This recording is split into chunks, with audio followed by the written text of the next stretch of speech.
Probably the most is revelation of character. It tells you, you know, the class, the race, the attitude, the age, the gender, everything about a character.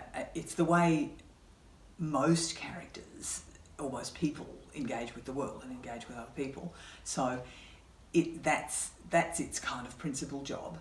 The other job that I think it often has is as a kind of musical tool, a rhythmic tool. So dialogue can be, well, it can be very naturalistic or very highly non-naturalistic, highly stylised in whatever form you'd like to use.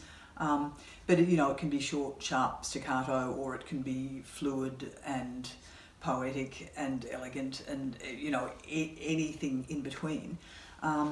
So it's, you know, in my writing I'll often use dialogue as a kind of rhythmic shift, or a kind of